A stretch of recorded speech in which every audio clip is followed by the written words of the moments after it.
Again, good morning, class. Good morning, ma'am. How are you this morning, class? We're good. Okay, that's good to know. That's good to hear. Now, I want you to fix your chairs and pick up some pieces of paper under you. And all I want to see is only your notebook and the small pen sa kanina class, okay? And class secretary, please check the attendance and don't forget to put a late mark for those late coming students. So, all done? Okay. So, let me first introduce myself. I am Ella Jean Chavez here, your student teacher for today. So, sa akong klase, I have rules. First is respect each other. When someone's talking, please stay quiet and listen to the one who's talking. And if number concerns, please raise your hand and stand up. Be responsible when I call your name. Please stand up and participate activities. Then stay focused sa ako ang klase. So, is it clear? Yes, ma'am. Okay, good. So, before we magsunod sa atong lesson, who among you can recall our previous topic? Yes, Mr. Pagaura? Can you recall our previous topic?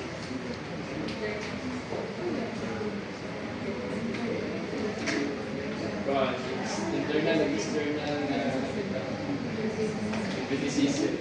Okay, thank you so much, Mr. Pagaura. So, nasabtan na ba ang previous topic? Nasabtan mo yan? Okay, very good. So, since nasabtan mo ninyo ang ato ang previous topic, let's proceed sa ato ang motivational code for our topic today. So, who among you can give an insight sa kining code? Yes, Ms. Omelda? The internet, the library, online resources are so based in my own point of view. Ang internet daw is nakalagay as ang ibang modern library. Kaya makita naman natin tanan kung sa atong i-type sa internet is na ang bawas gawin sila mga resources. Okay, thank you so much, Ms. Omelda. Another, Ms. Share ito? Idea lang din. Okay. For me, sakto kasi yung is-build na usually kita karoon na nakalagay sa internet. So, kung sa ato i-research, diba, hatag sa internet na mga references kung sa ato needed na mga resources. Okay, thank you so much, Ms.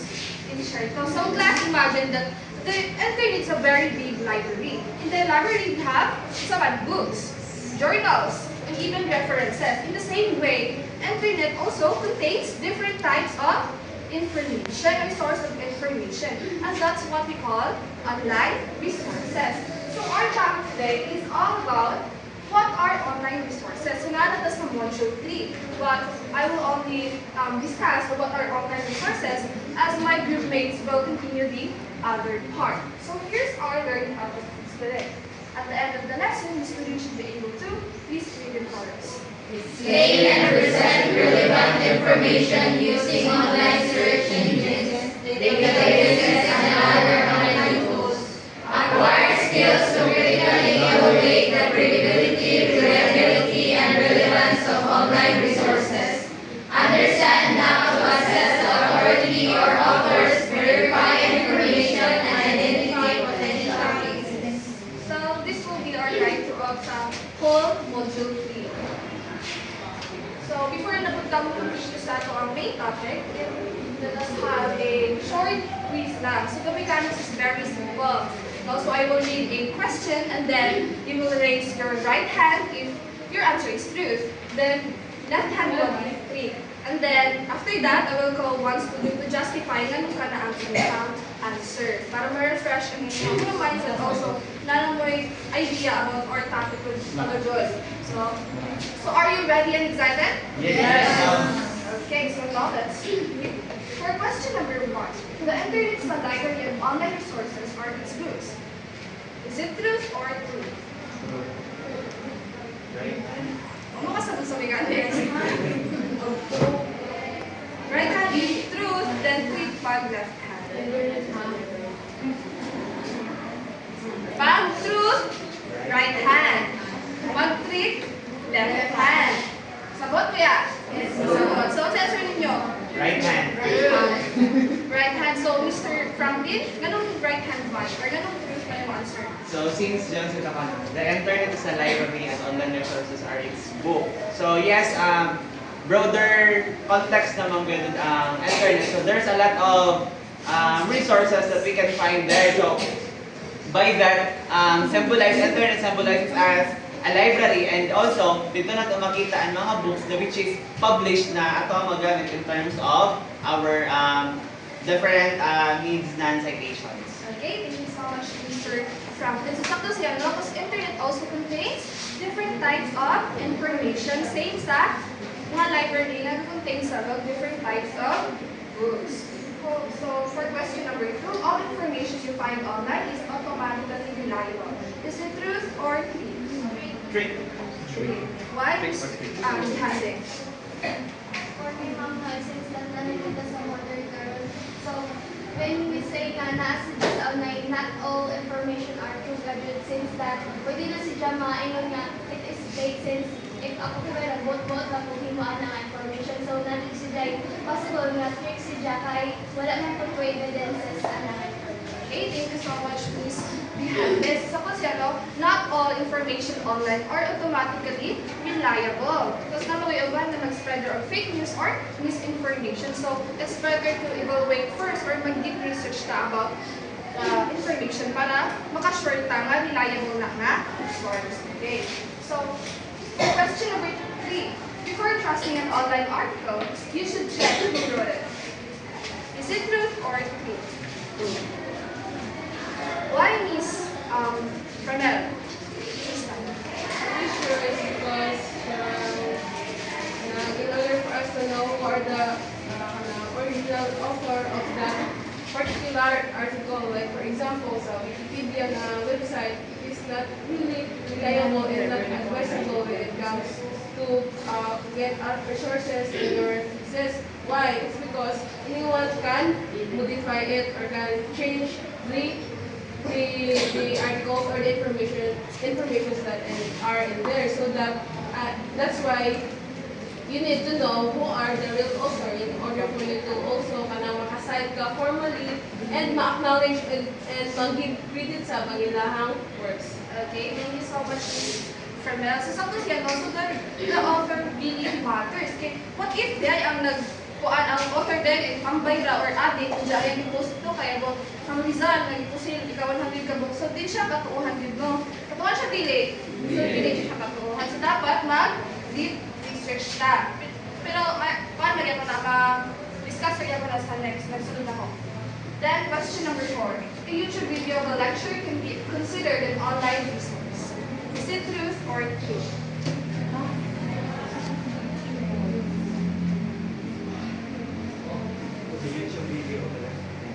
Truth or truth?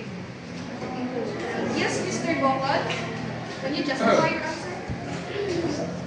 So it's true kay di ba namis kana mga information nga dili let's say nga dili as in available, so intahay gusto kag hands-on pero makita na nato sa search engine kaya Google, di ba makita nato step by step bra naka-indicate ito ang mga information, while kung sa YouTube is makita din mo giunsa pag gamak intahay datong sa tawag na marketing. So dili mo ta makabalo kung giunsa kung maglantaw ta sa step by step, dili kung apil na kung magbase po ta sa video is dili gyud nato makan ay nga naon ba diyan pag market. So mga to. Okay, thank you so much, Mr. Bokod. So online resources can be also a multimedia content. It can be video, podcast, online lectures, or online ng mga documentaries also. Sakto siya, no? Dili ra tay puro written articles. So, ano ba may idea kung sa itong topic today? Ano ya? Resources. Yeah, okay, thank you. And refresh ba ang yung mga utok ko ya? Refresh mo ya, Miss Milda. Okay, so now let's proceed to our main topic, which is the different types of online resources. So first, we have website. Miss Karil, please. Websites provide information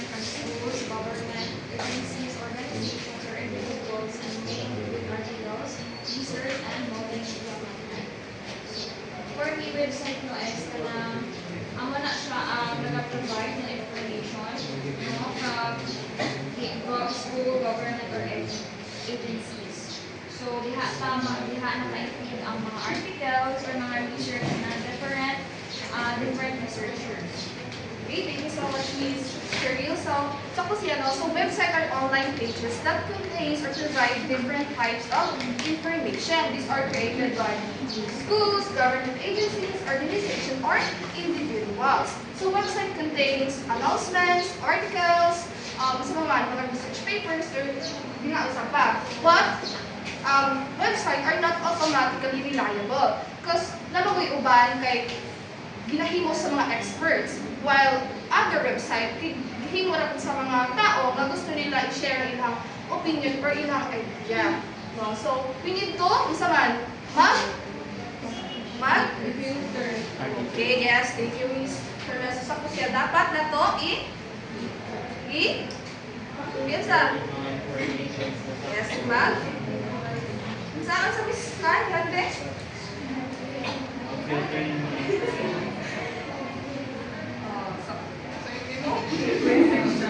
Mag-deep research daw. Sakto. So, who can give me an example of anong di bitaw reliable nga source nga website? Wikipedia. Wikipedia sa kuman.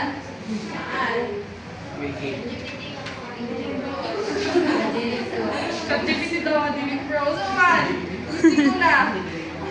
Nakaimatag, hindi reliable nga source? Yeah, okay. How about the reliable nga source? Nakaimatag, Miss Miri? Sci-Hub. Amara, nakaimatag? Duwatch.org. Okay, just like mga .gov and .edu, di ba? Okay, thank you. So next we have online database. Please read it for us. Online databases are organized digital collections that contains academic journals, books, articles, and research materials. Okay, so online database. So sila ang mag-store, mag-collect, or mag-organize mga research papers, mga academic journals, no? Even mga books, oo. Yan na siya. So, usa sa gina-publish, gina-check sa siya sa mga experts. That's why online database is one of the strongest reliable nga source. So, I can give you an example of online database. Yes, Miss Kumawet? Severe. So that? Severe daw. So, pamalain, please. Ireg.org. Ikaw, Miss Kaan? Miss Nobel? Nakimahatag? Duwatch.org. Oh yeah, so one of the examples of online database is ka ng mga Google Scholar, Google Patent, G-Store, na dinastore nila or dinakollect nila ang mga articles dito sa sulod. Pasagot to ya? Pasagot. So, next is the ebooks in online textbooks. Miss Ada, please. E-books and online textbooks are digital version of books that can be read online and are searchable for those. Yeah. Nakihatag nga, Daghan mag-use the gamit ng e-books like magbasa ka ng mga yeah nga.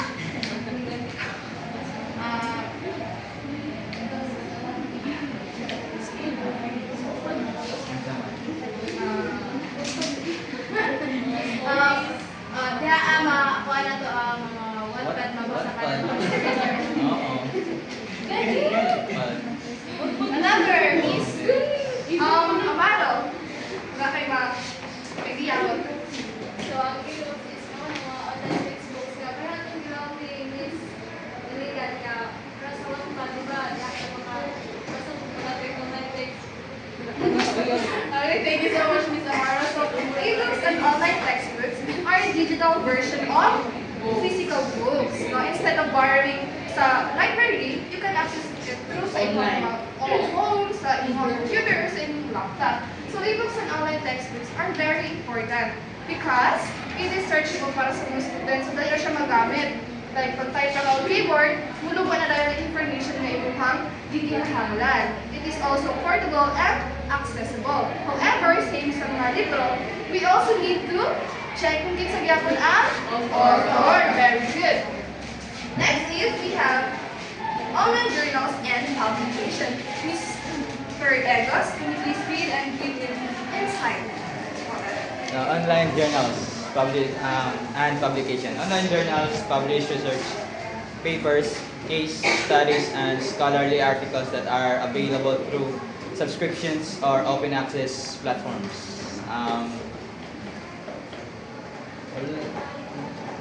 So ito yung balik question ng mga paano kaning examples no, di ba? Insight na po. Insight so kini is like research studies na ni sa mga kanang like para sa kuman na nako puhon ayan na ako'y research nga kuan. So dira na ako ikuan mga publication nga i-publicate na ko ako ang research pero online na dira na ako murag dira kibali na ikuan bitaw what's this? I-publicate lagi publicate then para ma-access sa uban ang ako ang ganing ang thesis. Thank you so much, Mr. So online journals and publication publish research papers, case studies, and scholarly articles, even mga past event. No? So ang kasagaran ng mga experts, mga professionals, and mga researchers.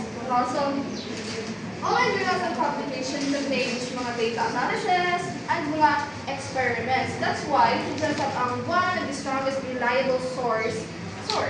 So, question, what's the difference between online database and online journals and publication? Yes, Miss Malingo?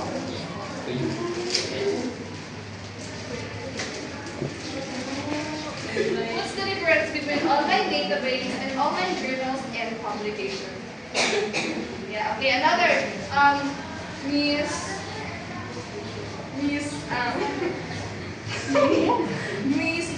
Mr. Luis. Mr. Luis? Okay, another. Miss Abao. Please start off, Miss Abao.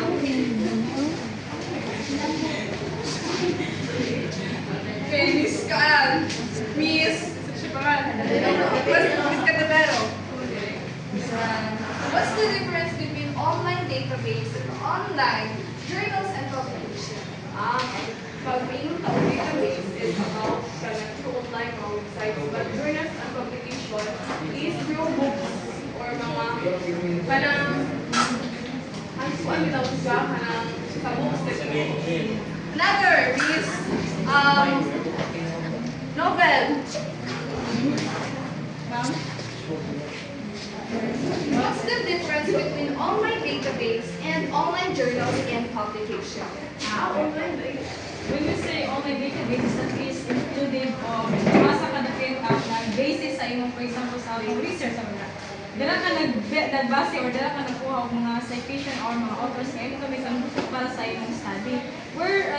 While yung online journals and publication, included po dila kung how you publish your research. For example, sa atong research kung gusto ka nimo i-publish through publication and course journals, online journals. Okay, thank you so much, Miss. Now, then ikaw, Miss Jihande, naka-idea about online database and online journals and publication.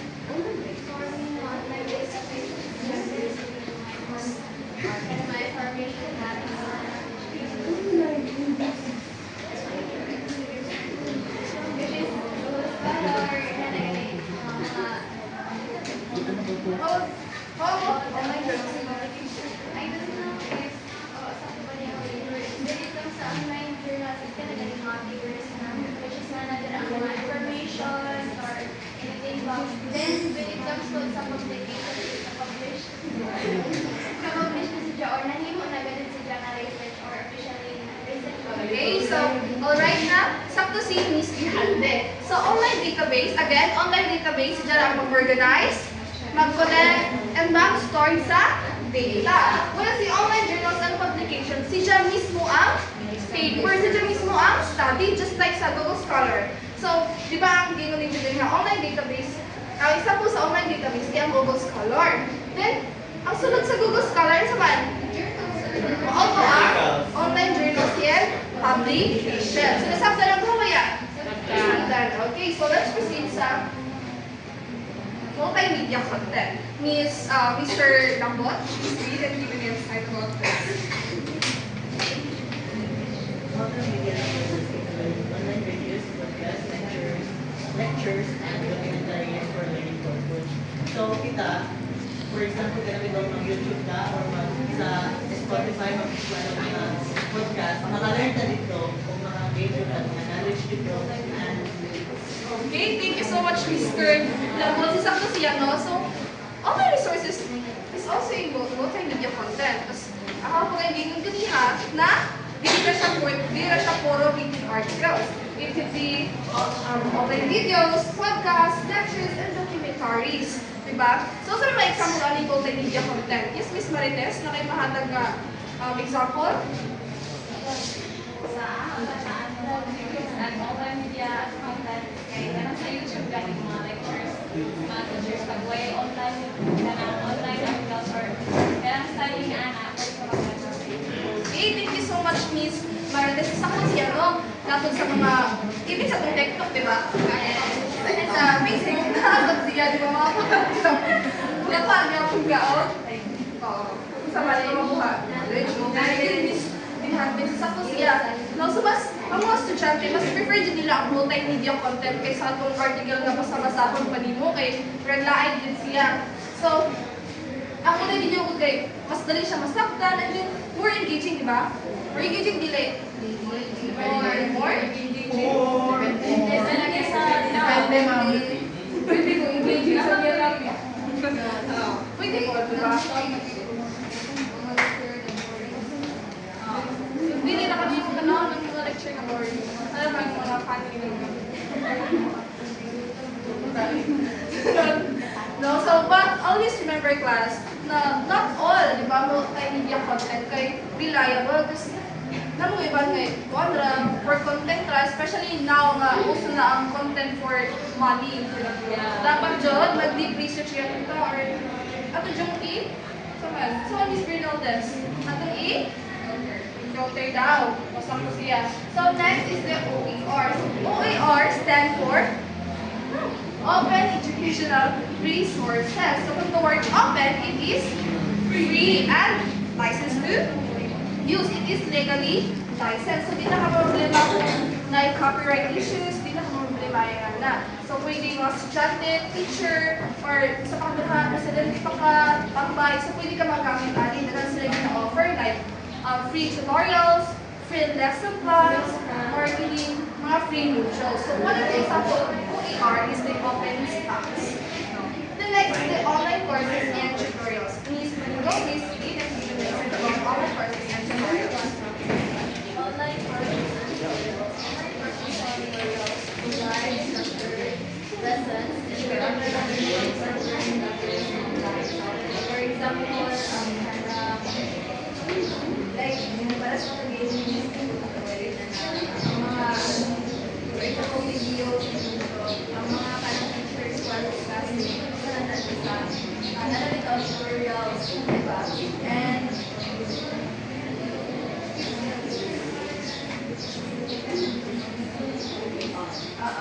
And maganda pa lessons like Okay, thank you so much, Ms. Maniga. So, online courses and tutorials are structured learning program.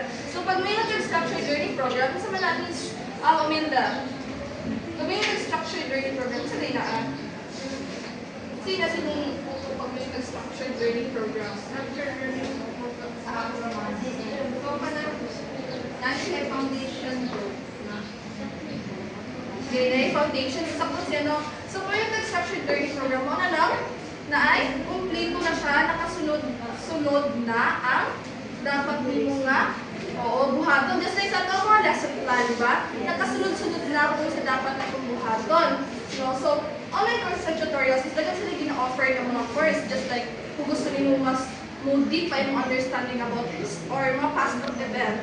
Pwede ka mo take a course na history or kung gusto niyo mo gana pa yung pag-English, so pwede mo ka mo take of English proficiency. No? So one of the example of online courses and tutorials based on the research is Coursera and TESDA Online, which is pag take ka sa ilaha, May gusto kang course, kay nanay magkasunod-sunod na bitaw ang imong dapat buhaton. And pag humani mo ana, maghatag sila og certificate sa imong buhat. Oo. Wala siya homeschooling ba nga?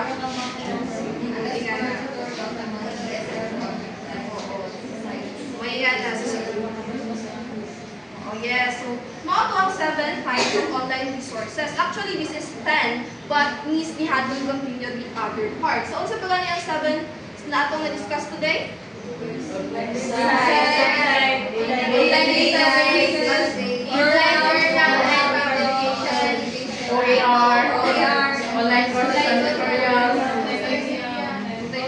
multimedia content. Last one, online learning courses and tutorials. Very good. So later on, we will give you an activity to apply what we've learned today. But karon, ano yung assignment? Ipasin ninyo ha. Next time. Ipasin ninyo next week. So pati ka ng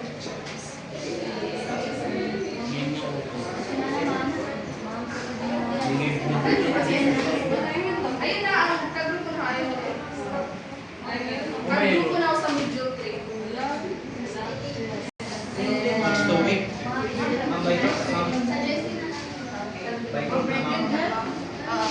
Ay, dili. Before. Kamu, lahat mo. Handwritten, ma'am. Basta ka ulit halang. So, A4, ma'am. Papel. so that's all. Thank you for listening and participating.